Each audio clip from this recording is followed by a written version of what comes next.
Hello, good evening, and welcome to today's show. Hello, good evening. Welcome, Emedium.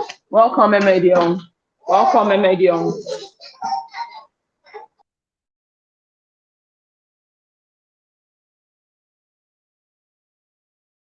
All right, today we'll be talking about healing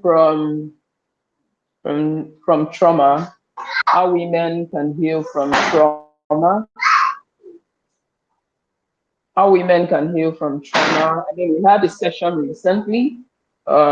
Should be coming up soon. We actually had a clinical psychologist on the show, and we talked at length about this matter.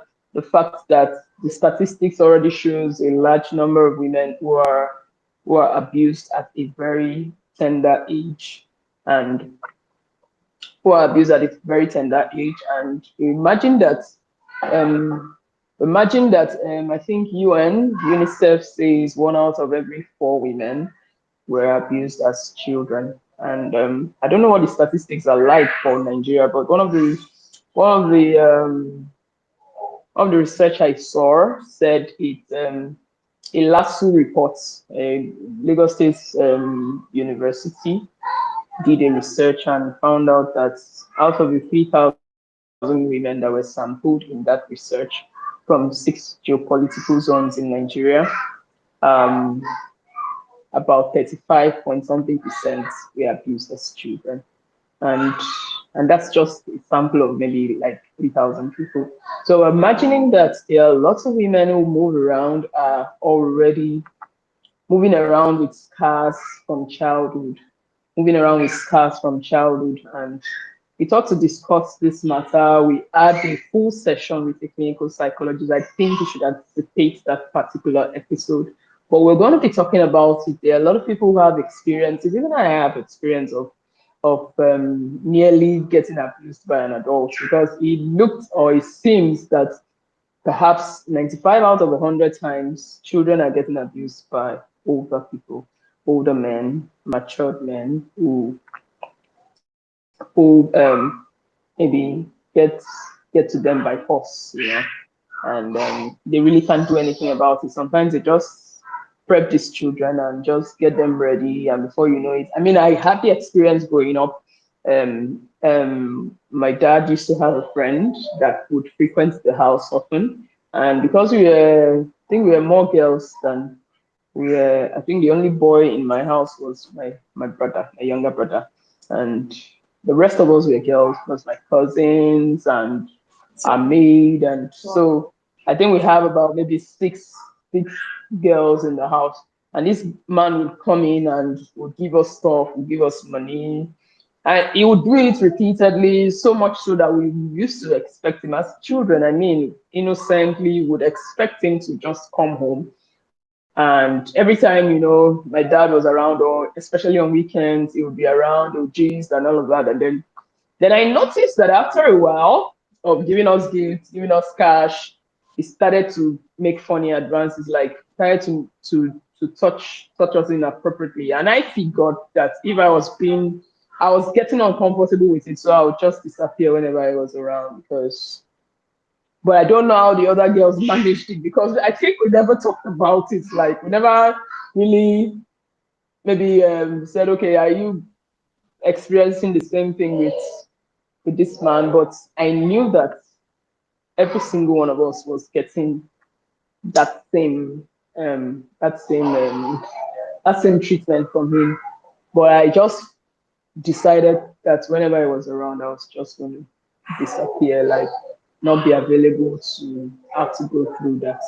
And it was pretty growing up and realizing that this this this is what a good number of young women are going through. And sometimes these advances can even mature and like advance, they can just advance into first attempt at actual sexual assault. And young children are getting assaulted by older men, older men, maybe my father's friend, my cousin, my all kinds, you know. So these are some of the things that we're talking about. So how do young people actually um, get to this place where they can actually recover from that situation and live well despite their experiences. I mean, those are the things that we talked about. We talked about a lot of experiences that people have had, stories we've heard, and our clinical psychologists also talked about some of the cases she had managed. And we just realized how common the whole situation was. I mean, especially in Nigeria. And I pretty much think that it's the same thing everywhere. I know that, yeah, boys do get abused, but I mean, the statistics for women is more. The statistics for women is quite higher than the boys. I'm not exactly sure why. Maybe the boys are not being reported enough, or it's just what it is. Like women just are more prone to getting abused by men. And so we actually talked about, okay, so how does a young person who has been through that situation, how do they live normal again? How do they live normal again? How do they ever get that thing out of their mind and live a normal life? Because a lot could result from getting assaulted like that. Like a whole lot could result from it. Like you'd never be able to trust people, have difficulty trusting people, and then maybe some time these people go ahead to get married and they don't and have their own children and really do not know how to handle it with children, with their own children, you know, always being suspicious of people who come around them and everything. So guys, you people are just stepping in and stepping out. My Um, network is very bad. okay. So yeah, so we are My here. So let's have your network. opinions. How do young people actually, what do you think? How do people, we have the statistics that there are a lot of young people who get assaulted as a lot of women who get assaulted as children, you know, 6 year olds, 5 year olds, 7 year old. The experiences I talked about, I think I was maybe 8, 9, or 10. I was just around, I wasn't up to 10, you know, I was just in my, yeah, just, yeah, I think between 10 and 15, if I remember correctly, because I was still in secondary school, JSS. So how do young girls who have gone through some of this experience. Yes, there are also statistics for women in the university, even married as they are married, people who went through trauma, older women who went through trauma. I saw another report like that, and they sampled them, and there were even more. You know, older women are getting assaulted even more than maybe the younger ones. So, how do they actually live after this whole situation? Do we, what kind of message are we giving to the young people? Like, how do they live a normal life? We talked about therapy, you know, can people actually heal from this situation? Medium. Um, it is possible to heal sexual trauma, something that is recorded in your mind. You know, sexual trauma comes like you can just see that picture coming without you inviting it. It just comes.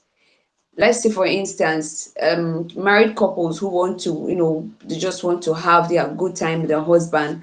That particular thing can just paint a picture. That moment, they remember the whole scenario of what happened if they were actually raped. They can just remember what happened, and all of a sudden they can just. I don't know if my network can.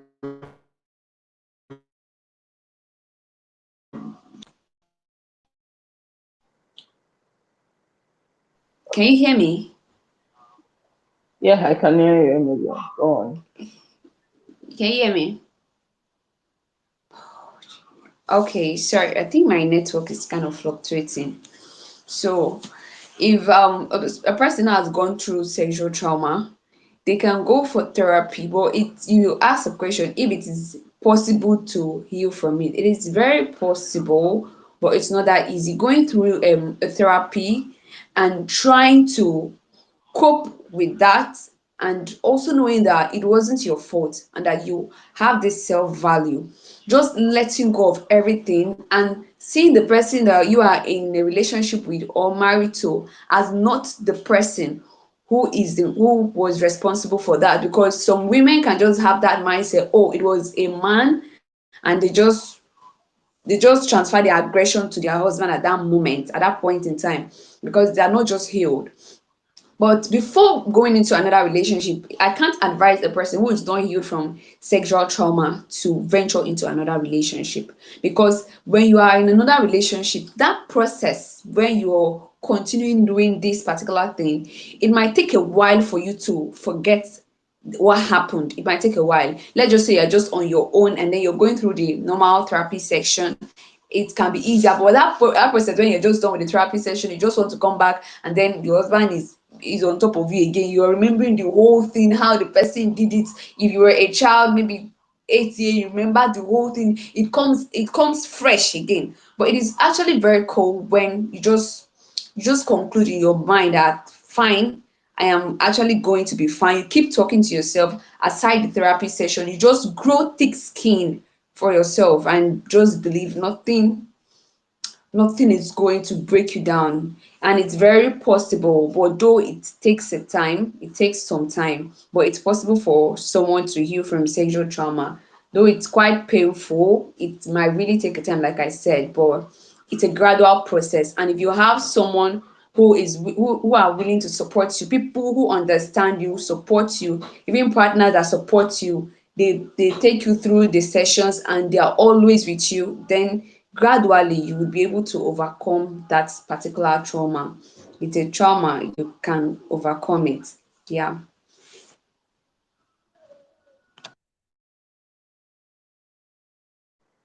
All right, so yeah, thank you very much. Another thing I think one of the very first steps that uh, especially women need to take in getting over some of these things is the fact that I think most women, because of the kind of society that we have, that we live in, most people blame themselves.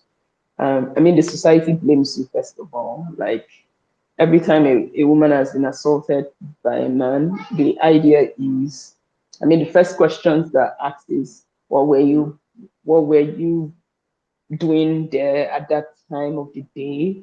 Why did you go into the house? Didn't you know? Like, and then stuff like, what were you putting on? And every time I hear things like this, I often want to say something like, I mean, there was a day I was in the market and a couple of girls were just walking past and I was trying to buy meat. So some girls were walking past. I think those girls just dressed. I mean, there are people who normally would like to dress and maybe their clothes will come above their knee. So this girl was wearing maybe a short skirt or a bomb short. I can't remember exactly. And then this man turned around and said something like, see how they dressed, see the way they are dressed. If they get raped now, they'll blame the man. And I was like, I turned to look at him and I looked at him with one bad eye like this. I told him, so you've never seen your mother naked or you've never seen your sisters naked. So how come you did not rape them? Like, how come you didn't assault them? Haven't you seen them naked? So why didn't you assault them? Something like that. So women need to understand first that one, it is not your fault. Your getting assaulted was not your fault. Like first and foremost, you should know that a person doesn't get assaulted maybe because of the way they dress. Yes, it's possible. Yeah, the way you dress can draw attention to you, but that's not the first reason why you're getting assaulted. The first reason you're getting assaulted is that you are in the same place with an assaulter. This is what this person does. Like, and they can't help themselves. So it's first not your fault. If you've ever gotten to that point and you got assaulted, you need to forgive yourself. You need to forgive. You need to forgive yourself. Yes. You need to understand that, oh, it wasn't my fault. It wasn't about how I dressed. It wasn't about what time. It wasn't. I mean, sometimes I know of people who who go all the way just maybe to even protect women. I know of people. Like, okay, I had what's his name? This South African comedian. Like he said something about a woman having drinking in a bar and then met this woman and they talked and I mean they had agreed amongst themselves, okay, we're going to go home and we're going to just get down on it, like, and so they went. They got to a hotel and all of a sudden the girl was like, oh, I think I'm drunk, like she's tipsy, and what am I even doing here? Like, I'm tipsy, I'm not in the frame of mind to, I'm not supposed to be here. And immediately the guy said, immediately he heard that, he just told her, oh, sorry, let's go, let me get you a car. And the girl was like, no, I know. He said, no, please, let me get you a car. At the point that you've agreed that, oh, you are not in your right senses, you're not in your right senses to make certain decisions regarding that level of intimacy, then there's really no reason why we should be together in the same room. I mean, I probably understood himself. We don't need to be in the same room if the agreement has changed. And he said he quickly gathered the lady's stuff, got her a cab, put her in a cab, made sure she got home, and that was it. So, I mean, I'm saying this to say that there are people who take the extra effort to actually protect women from getting into such, like, from not being the one who abuses them. So, if you go ahead and say, oh, I was abused because I wore a short skirt, I'm saying that there are men who actually would have protected you in that situation. So, it wasn't because you wore a short skirt, it wasn't because you, okay, how about these older men who find young girls attractive, buy them gifts, do all manner just to get them to soften up to them, and then for they invite them somewhere and have their way with them. How about those ones? Is it because of what the child wears? Is it because of how the child dressed? Is it because of the way the child maybe was? Some people even say you were inviting them. You invited them. It's a funny thing, and it's the society that we live in. But I mean, that's the first step, I think, for anyone who finds themselves in that situation. Understand, forgive yourself, and understand that you are not responsible for what happens to you. You are not responsible. Yes, you're going to take responsibility for how you fare from then on, but that particular situation didn't happen because you were responsible for it. It didn't happen because like you planned it. No, you're not responsible for it. And I think that's the first step for people to take. And what our psychology said was these things take time. These things take time. But another thing that we learned was the fact that you need to talk about it. And then not just talk about it, you need to talk about it with the right people. Not just like, there are people who actually, I was saying it the other day, like, there are people who get into such situation and then they turn to another, maybe turn to a friend that is male, maybe a girl got assaulted by someone and then maybe runs to a guy's house that is a friend, and they're confiding in them. There are people who get in such situations and they get assaulted again. And so, number two is the fact that if you're talking about it, you need to be talking to the right people. You need to be talking to the right people. You need to be talking to people who know exactly how to help you. Not just talk, but you need to be sure that this person can help you.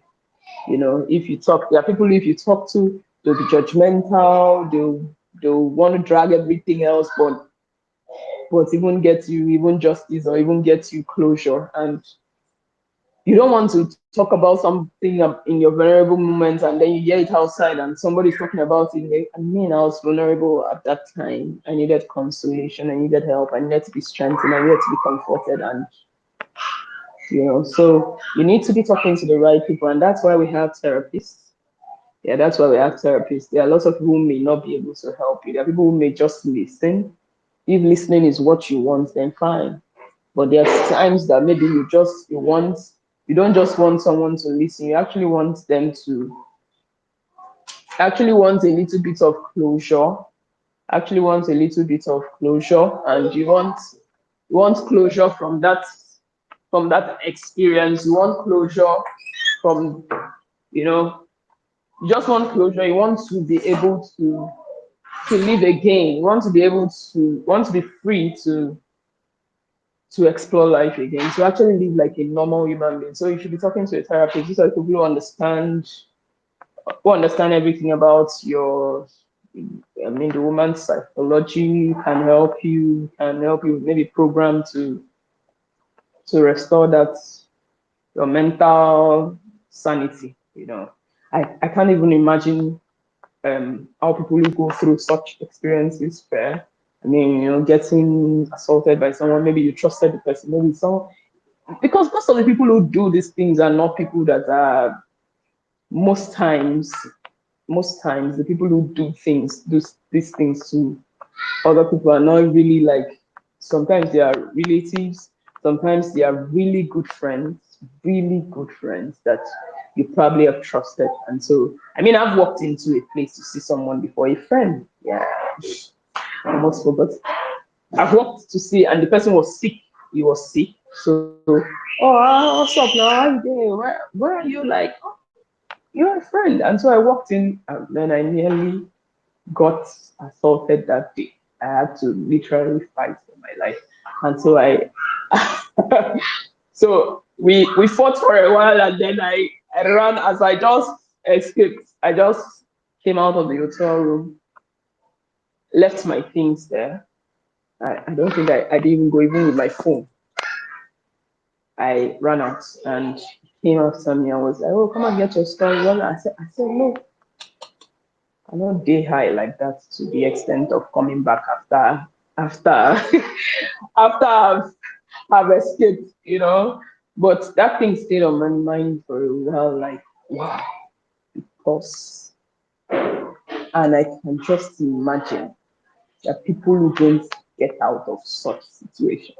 Imagine that you went to see a friend. Everybody will ask you, what were you doing in the hotel room? What were you people discussing? What made it. But the hotel was owned by his uncle, so sometimes he could get a room there and just rest. And so, because he was in town, he just decided to rest. I'm in this hotel. I didn't even know whether it was a planned thing or something. No, but I sure I got out of that situation, and I imagine that there are women who don't get out of such situations. Like, are women who the thing actually progresses and gets to completion, and they leave broken. Yeah. So, I mean, the first thing anybody asks you is that, where did it happen? Hotel. Ah, you should have known. Your flag should have gone up if the man says come to a hotel. But this is your friend. You understand? I don't know if people don't value friendship in this part of the world, but I really don't know, because if I say someone is my friend, there's a level of trust I have with that person and for that person. And so I don't expect my friend to be the one who does something as crazy as that to me.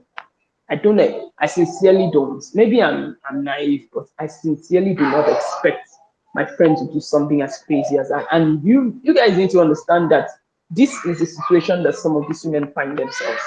They really are not expecting. They're not even.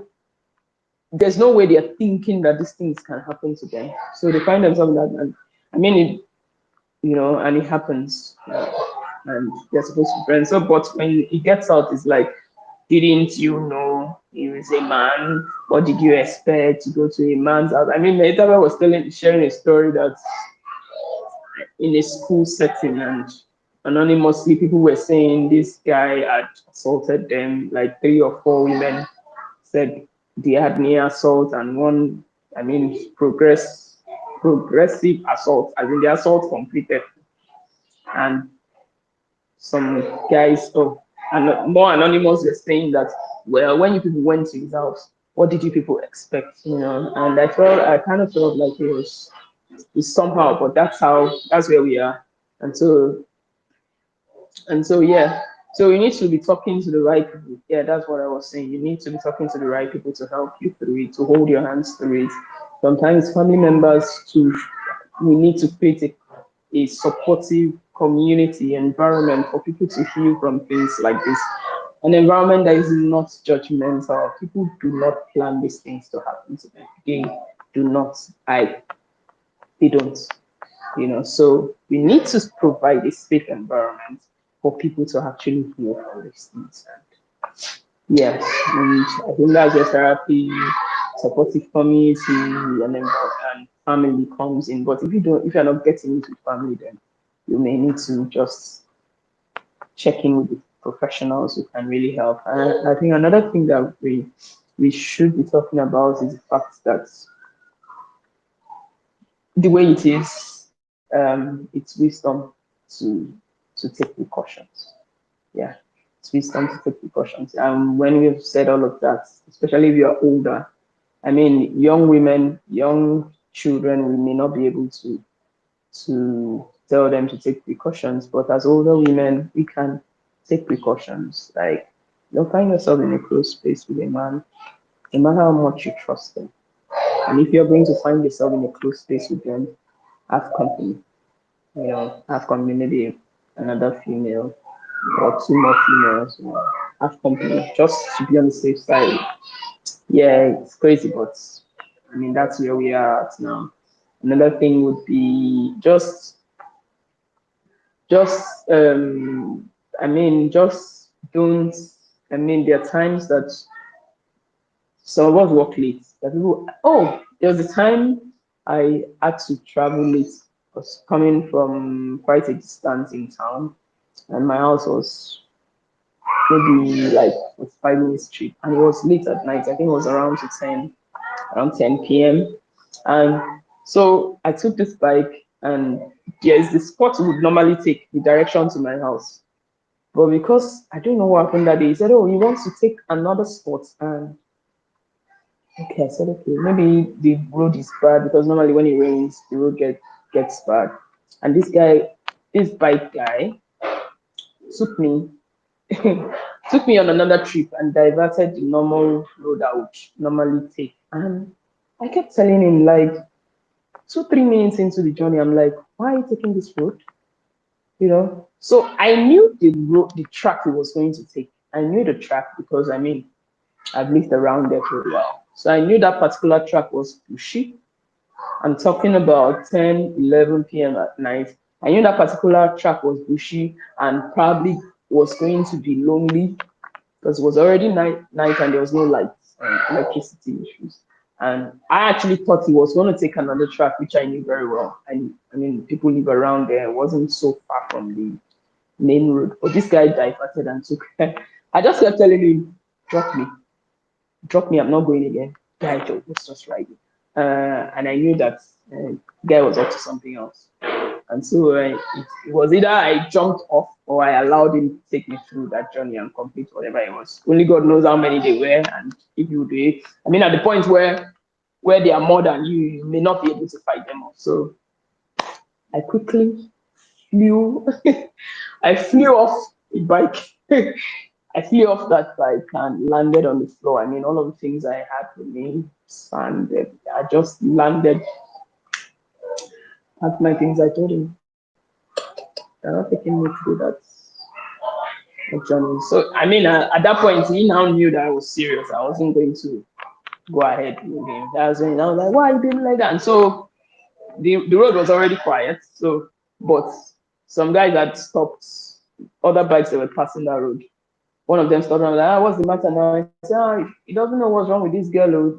She's trying to go and drop her and all of that. I mean, I was paying for the trip, so I think I deserved to pick what route you are going to take me through. But I was on the floor at that time and I was packing my stuff. I said, even if it means trekking on, I think it will be better than getting endangered. So I think that kind of like was like, okay, let me even take you past the routes that you are aware of. So I climbed on the bike again and it took me past that route. And I realized that there was nothing wrong with the route and it was perfect. Like there was no excuse why he wanted to take. There was no real excuse. And so I think that's another thing we need to be sensitive about these things. We live in a society that the security is not as great as, even in places where there's security, people are still getting assaulted. So how much more in a place like Nigeria where a security system is not as wonderful. And because of that sensitivity, the alarm just kept going off in my head, and I was like, jump off, jump off, jump off. And until I jumped off, I didn't have peace. Like, just jump off first. Let's discuss. And so I jumped off. And I mean, there's a woman that would have sat through that trip and gotten into trouble, you know. So that's another thing. You need to be sensitive to your intuition, to that God's instincts, When it comes up like that, just, yeah, maybe you should train yourself in understanding what it means sometimes. But for me, when it goes up like there's no other thing. When I don't feel comfortable about this, I really don't feel comfortable. If I go ahead with it and I have regrets, I owe myself responsible. At that point, I just think I'm not comfortable. Drop me down. He refused. And so I had to drop her hand. Crazy experiences like that. You wonder why do I go through all of that? So there are precautions that we need to take out as women too. Just be careful. Live in a society that you may not be able to get that justice. It's possible that you may not be able to get that justice. Even if you are going to get, it's going to be long and tiring and financially draining. Don't put yourself through it. Don't. Yeah, we shouldn't be advising people to protect themselves against other people, but it is what it is. And so we need to do better. And so we need to just, you know, better ourselves. So yeah, so these are one of the things. These are the things that we align. Um, we talked at great length about the whole situation. We had a psychologist input, and that's an episode you don't want to miss. If you have had experiences like that, you can also drop in the comments. Just share your experience. I've had crazy experiences, and sometimes it makes you want to just lock up and not trust anybody, just live your life being suspicious. And it's crazy. It shouldn't be so. Because how do you live your life suspicious of every man, every woman you ever come across, or every man you ever come across because you're a woman and you've been assaulted before? It's just a terrible way. It's just a very limiting life to have. And I don't think anybody deserves that. So I mean, just take a few precautions and just trust God. Just trust God that you don't get into the wrong hands. All right, so thank you so much for sticking with us. Emilion and Meitado are having funny network issues. So he couldn't stay on the line. It just keeps going off and off. But I hope that we had a good conversation, and please feel free to drop your experiences, share what you think. How should women actually manage this situation? How should they get out of it? And how should they even prevent it, or even prevent themselves from even getting into experiences like that? All right. So thank you so much. Like, a share, and a subscription. That's all. You can also listen to us on Spotify. We are not live on Spotify. It's in Bikinis Podcast. Thank you and bye.